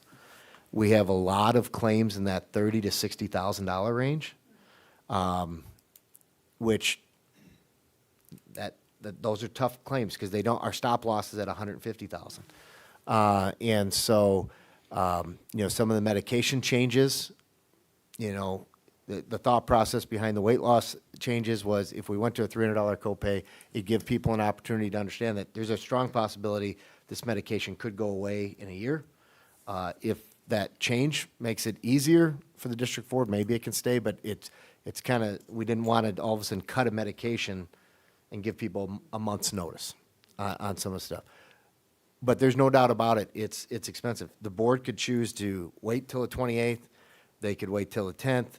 They could ask us to say, can you get, if all of a sudden we say, okay, the district portion, we're going to do what's on this sheet for the district portion, but the employee portion, we're only going to raise it half as much as what we're proposing, and then what you'd be doing is kind of rolling the dice to see, is that going to be enough premium collected to pay what happens next year? It may be. Nobody has a crystal ball. If you would have told us a year ago that our claims are going to be 125% at this point in the year, we would have said we have no indication to point to that.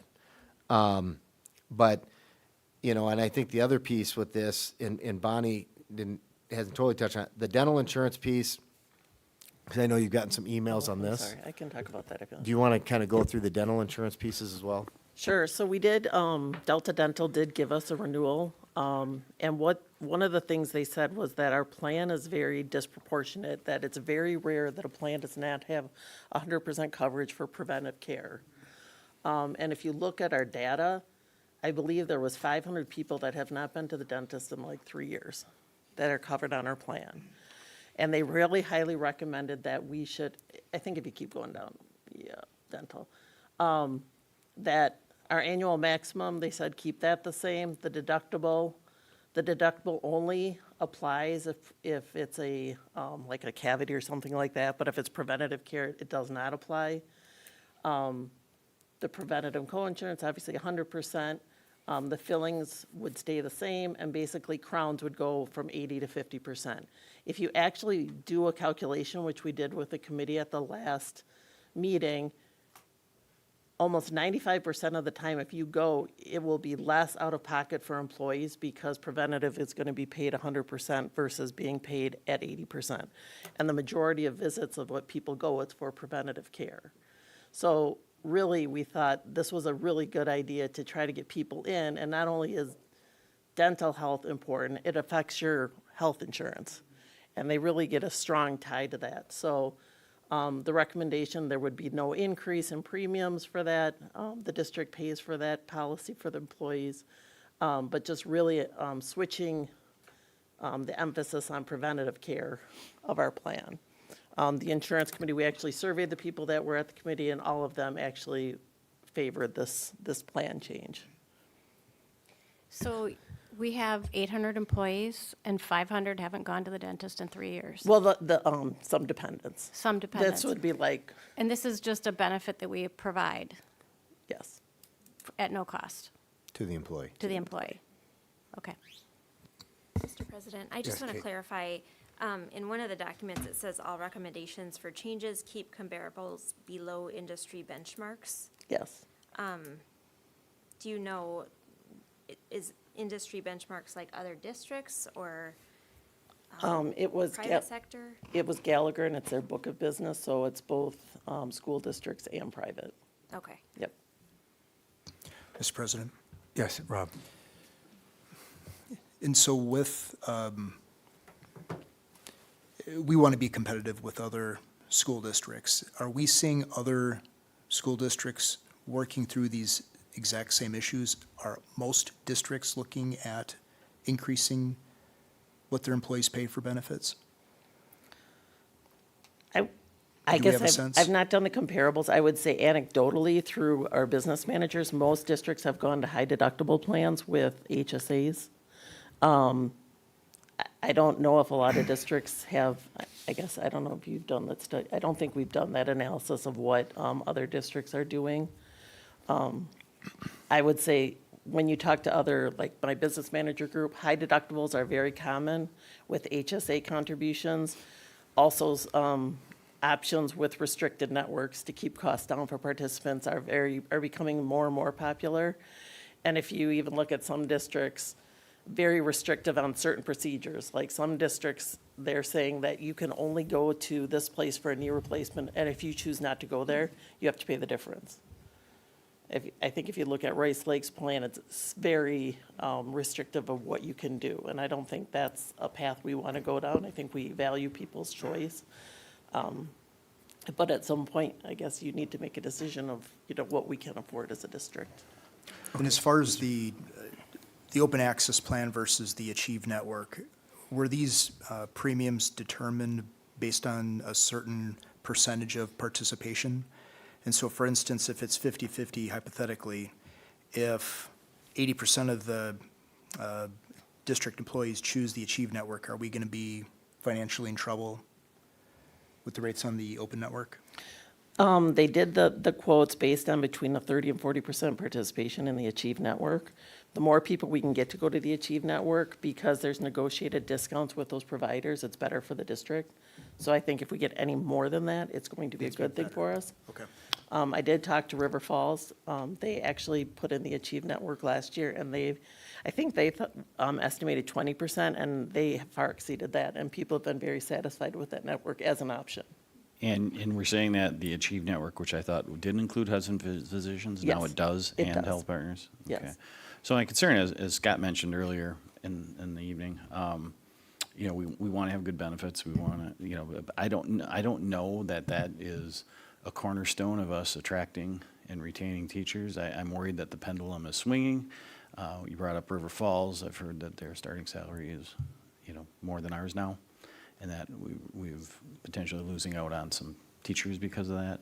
So my concern is, like, can we look at this as a whole? You know, what can we do to maybe get our younger educators? This is going to hit them hard. Our paras are going to get hit hard by this, and that's a big concern of me. Because for me, I don't know that we can justify, you know, covering it all $2.2 or $2.4 million when we just passed a $5 million referendum to help fix a lot of things, knowing it was never going to fix everything, and knowing that there's going to have to be some shared pain. So I would like to entertain something like that. Like if we're going to go with changing it and it's going to be a larger cost, could we look at some type of restructuring of steps or something, and you know, maybe a little fund balance, nothing to damage our bond rating or anything, but because it's basically a 1 year, maybe it's a wait and see. And also, I'm not saying we have to vote tonight, but I would have a concern moving forward if we have 3 new board members that are coming on that haven't had this information, and we're going to be asking them to vote on something that is a pretty big deal. Well, Mr. welcome to the club. Yes, all right. Just to echo what Bob said, I think this is going to be important when we think about pay increases later in the year. You know, how much would pay increases offset this? You know, we just saw that food prices might go up 7% this year. So, you know, I am concerned about how this could impact, in particular, hourly staff.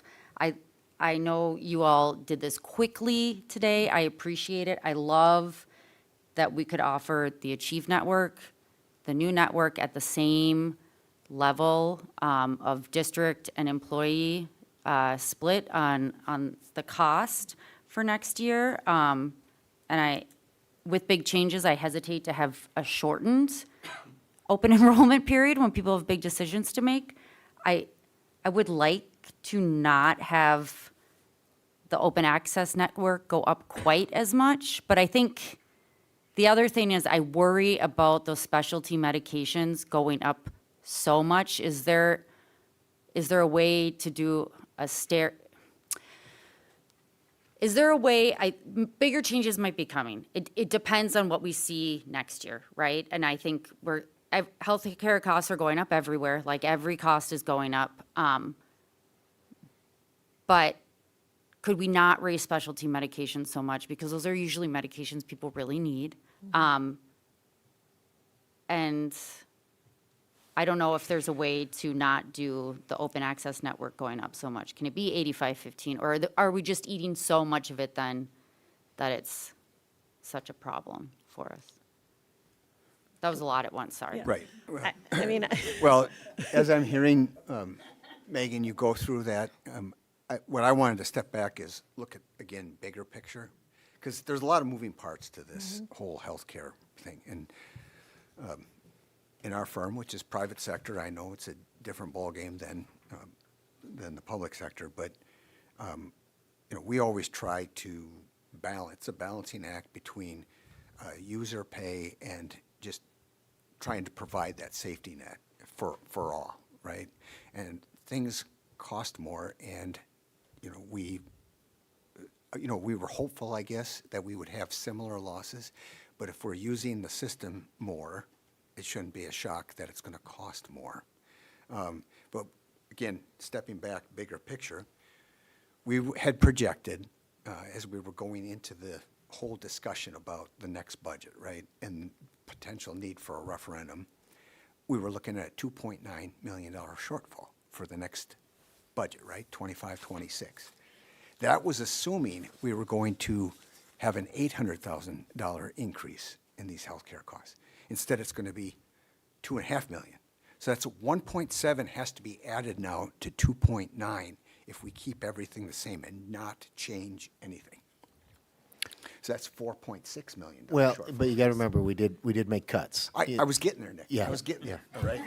So on that 2.9, you know, what we've been preaching since we had the vote, you know, and again, it wasn't a unanimous vote on this board because people look at things differently and whatnot, but we had a commitment, even for the people that were against it, that this has got to be done by a combination of cuts and referendum. And we heard people allude to the referendum.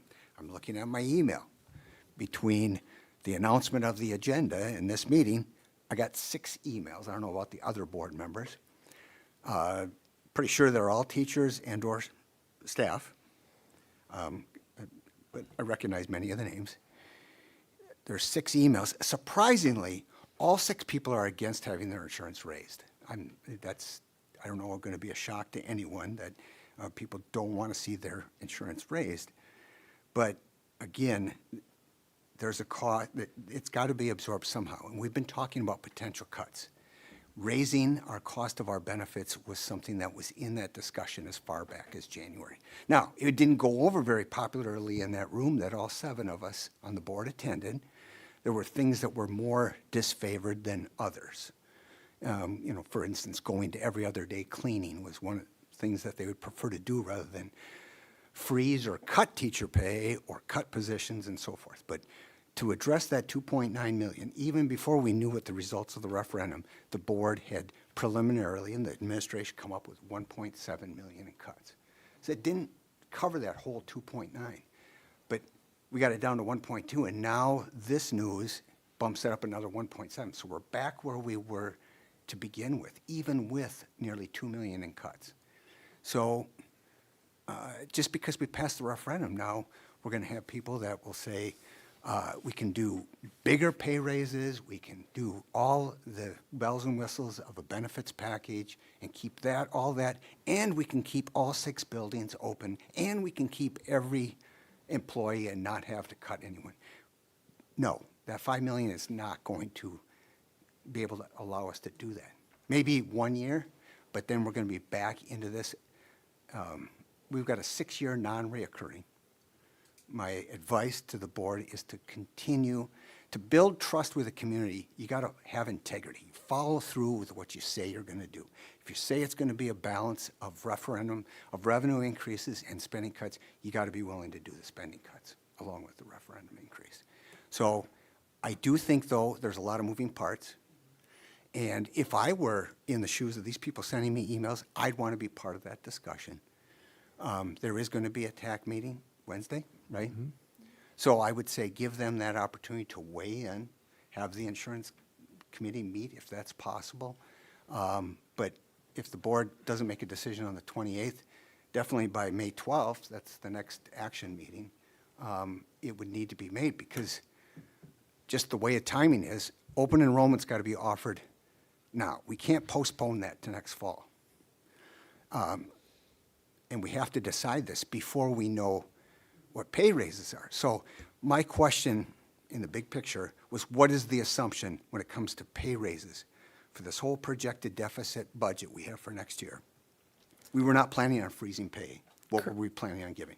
Correct. We calculated the 2.95 CPI is included in the. And what does that translate in terms of dollars then, if we did that 2.95%? I don't have that, but I can get that for you. Sorry. Okay. Because I'm just saying, if we don't make any changes to the benefits package, that money's got to come somewhere. So then the question is the benefits package that important that it should remain untouched as opposed to possibly freezing or having lower increases in pay? I mean, that's the other that's the only other time. And I wish the pay would be discussed first, but the way it comes up in the discussions and the annual negotiations and whatnot is it has to be decided after the benefits. Anecdotally, what I've heard is that there's not many districts in Minnesota that can compete with our benefits package here in Hudson School District. But conversely, they make more money over Minnesota teachers generally do than Hudson teachers. So it's a balancing act. And if my firm, or in the private sector, was paying 87.4% of the cost, I would be doing cartwheels.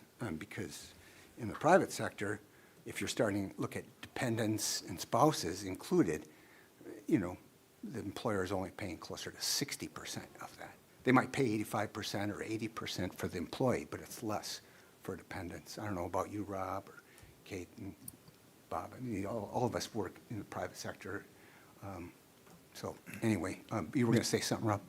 Yeah, just to build on what you were saying, you know, I mean, we did spend time with Nick and the cabinet's help, better understanding where we could make cuts. But if 75, 80% of our district's budget is people, salaries, benefits, I mean, you know, you can't cut your way out of, you know, where we could be. You know, and so ultimately, it's a hard decision, but, you know, something for maybe next meeting. Yeah. Mr. President? Yes, Kate. I guess, you know, we've gotten emails on this, and I know it's something that's really near and dear to people's hearts and their pocketbook. Certainly, nobody ever wants to see things change in their pocketbook. I don't, unless it's something amazing's happened. But I think as we move forward, because we are looking at struggles with our budget, we're going to have a lot of people come to us with something that's really near and dear to them.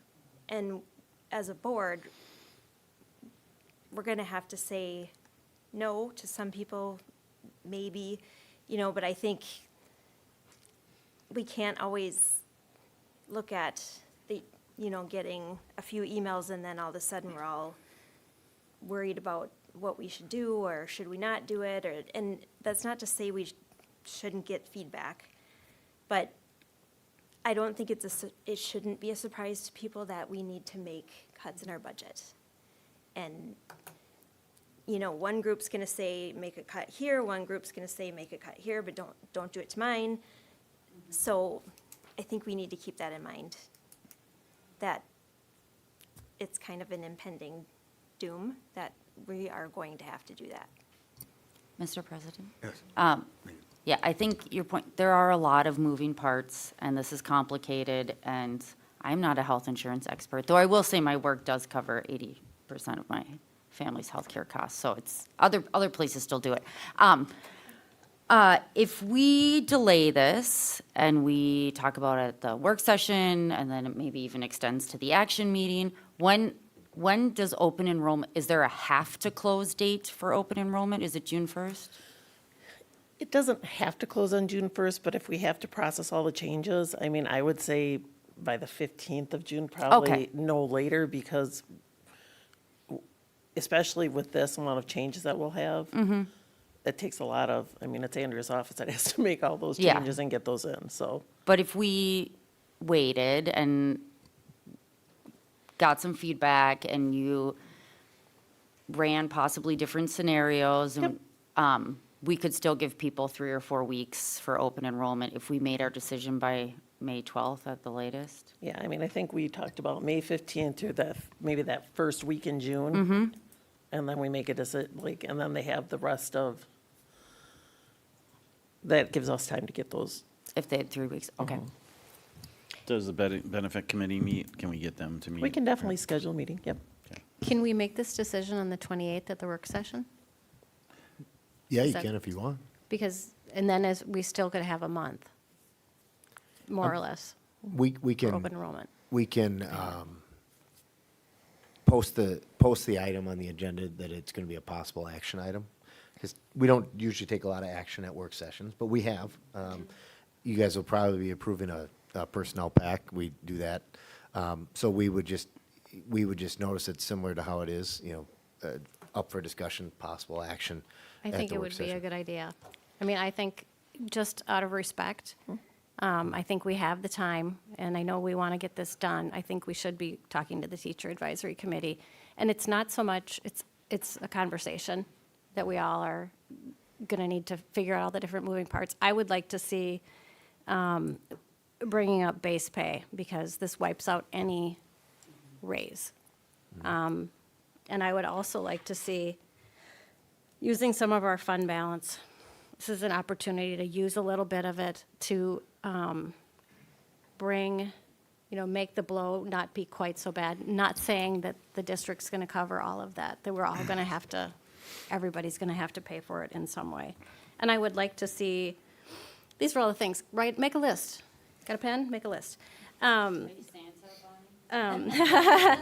Yes, stop it. I really would like to know what other school districts are doing, just to kind of get an idea where we're at. And I don't know if it's even possible, can we add more plans, high deductible plans? And I mean, I had a discussion, we all talk about private, what happens in the private sector. It's not exactly the same. But similarly, through our insurance, we have an open access and we have a restricted. We have open access that we get because our kids are in college, so they're throughout the country. So we have to do that kind of, or you'll find out when your kids go to college, colleges require your kids to come with health insurance, or you will be paying for it there. So there's lots of choices to be made, but I think that we can figure this out so this is a little more palatable for everybody and we can get through this. Mr. President? I'm sorry. Yeah, and just, I would caution this board and the next board, anytime you talk about spending fund balance for ongoing expenses, you quickly drain your savings. So just keep that in mind. Yeah, I totally know what you're saying. It's more so, is it a blip? Is it a blip this much? Do you know what I mean? Well, and I think, I saw Andrea reach for the mic, but I worry about asking them to try to put together a third option so quickly. I think. There is no ability for us to put together a high Okay. deductible plan for Yeah. next year. It can't happen. So if we're going to Okay. talk about a high deductible plan, that would be kind of a next step. Yep. Going into next year. It would not, the options on the table for this year are going to be these two plans. Great. And depending on what the tweaks are related to the cost Yep. associated with these, but there's not going to be a Okay. third option. Good, We don't 'cause- have the Good ability to to do it. clarify. Because I think, that's the question. Is this a blip, or is this going to be an ongoing issue? And I think this is going to be something that the board, keep showing us every month where we're at. And then do we need some more holistic reform or changes or other options the following year? I know it stinks to have to keep thinking like this, but. Well, and we've had those discussions because I came from a district that really emphasized high deductibles, and I think there's benefits because it improves consumerism of participants. So I think we've talked about that, and that would be our goal for next year. One of my questions is we do have TAC on Wednesday, and if we get the insurance committee, what type of information would you, because I feel like if we go, the response is gonna be, don't change anything. I mean, what information are you looking for, just so we bring you what their feedback that's helpful? I would think that prioritizing would be helpful. Like, Okay. what is more important to you? Again, keeping the big picture is if they are willing to entertain, the entire compensation package has to be considered. But we're just looking at benefits here, and I don't know who it was that talked about $2,000 increase to a family, but what I'm seeing is a $300 increase on the deductible, so we're not talking high deductible, but a $300 increase from $700 to $1,000. And I'm seeing if they chose the Achieve Network, it would be a $270 increase. So I add $270 and $300, that's $570. That doesn't include the changes on some of these drugs, but assuming that you're just looking at, standard, not everyone is on all these specialty drugs and so forth. So I like your point, Jamie.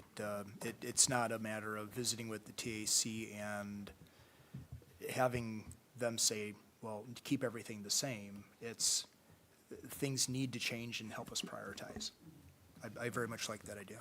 And to clarify, when I mentioned fund balance bank, that would just be a small to ease the pain, as Molly said, for 1 year or whatever, to see where the new normal is, if there is one.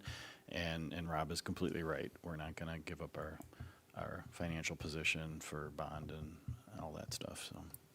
Mr. President, I agree. I'm not saying, I also don't think we should spend fund balance ongoing to deal with insurance costs. I think it's, I kind of see it as a bridge as we figure out what is the longer-term outlook here. How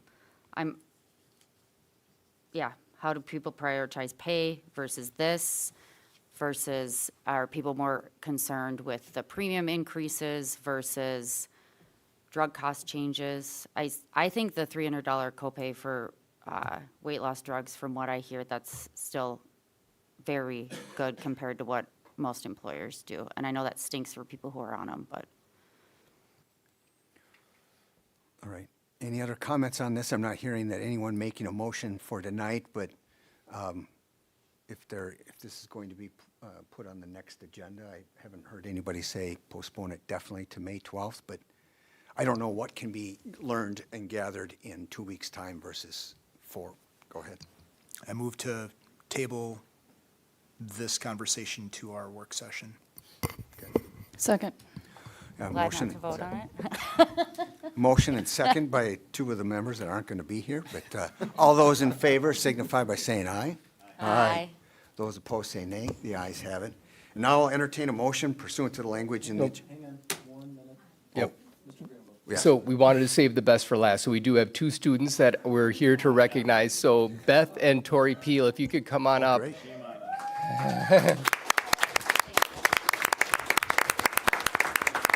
So we started the day with a little celebration and update on secondary math, and Beth and Tori accomplished something pretty impressive with secondary math. They're both calculus students in Mr. Kaufman's class, and they participated in the UW River Falls Integration Bee. I'm going to have them talk a little bit about what that's all about and what they accomplished.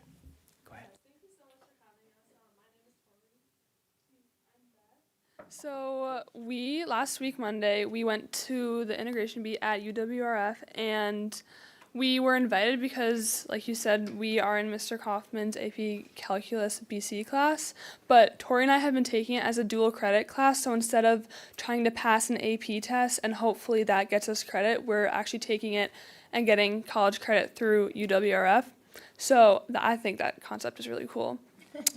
But we went to the integration bee. It's basically like a spelling bee, but for math. So there was like 30 people in the room, and we would like go up to this chalkboard, and everyone would solve a math problem, and then we both made it to the last round. So it was us and another college student, and that was the lightning round. So we had to race. It was really fun. And then the first person to get 3 points won. So yeah, she was runner-up and I won, and I just thought no, it was really fun, and we didn't really know what to expect, but I thought it was really fun. We kind of just did it for fun. We didn't know what was gonna happen, but yeah, I had so much fun. Like she said, we didn't really know what was going to happen. We kind of found out about it 1 week before, and so we signed up and obviously didn't know what to expect, and so we didn't really have much time to prepare. But honestly, being in Mr. Kaufman's class the past 2 years was more preparation than we could have ever asked for. And I know that they talked about Raider time before in the other math part, but we've been utilizing that the past 2 years a lot, and we've spent a lot of time in his class outside of our actual class, because study halls, and we've both only taken study halls for 1 semester both these past years, so it was just really nice to have extra time during the school day, not outside of school, but being able to work with our friends who are also in the class, and also when it was really, really nice to have Mr. Kaufman there as a resource whenever we had questions. And so yeah, I'm just really happy that we've had this opportunity to take these classes, because they've really prepared us for not only that integration bee, but also for our future plans next year. And I'm just super happy that we've had this opportunity to build a great foundation for our future. And yeah, thank you. Mr. President, Just 1 minute, right? We have board members that have comments, yes. sir. yeah. So first off, Rock Chalk Jayhawk. Yeah. Congrats again on University of Kansas. Thank you. Fantastic. How did you guys learn about this UWRF event? Mr. Kaufman just like, I think it was we were taking a test that day, and before the test he was like, oh, there's also this opportunity, and we didn't know. I think that this was the 4th year that a Hudson student has won the Integration Bee. So we didn't know that like this is a thing, like people had been doing it before we went. So I don't know, he just was like, here's the link and there's a QR code. So yeah. That's awesome. We just Congrats. signed up. And So yeah, Thank you. congratulations, and just one question, what was harder, winning the math competition or sitting through a school board meeting? Actually, it's been really interesting. I like listening to it. No, it's not, it's not. I just want to say congratulations, great job. Earlier, before you guys arrived, we talked about the fact that 3 of us are leaving the school board, but I can't think of a more appropriate way to end our service on the board is hearing the achievements directly from our students. And it just fills me with pride to hear how well you guys have done. And it's integrated so well on the subject matter of our agenda today. We're talking about secondary mathematics. So thank you for living and breathing what you've been taught here, and thank you. I'm sure you guys are going to excel. Unfortunately, not going to UW-Madison, but anyway. Thank you very much. Thank you. Thanks for having us.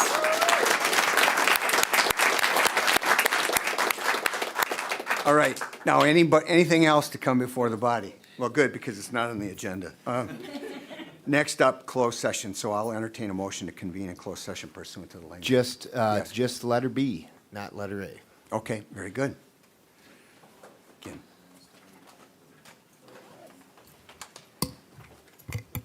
Mr. President, I'd like to make a motion to convene in closed session pursuant to Wisconsin Statute 19.85, Parent 1, Parent E, to deliberate or negotiate the sale of public properties wherever competitive or bargaining reasons require. We have a second by Kate. This requires a roll call vote. Bauman. Brown. Aye. Garza. Powers. Robson. Aye. Rozowski. Aye. And Johnson, aye. We go into closed session. We will not return to open session. Thank you.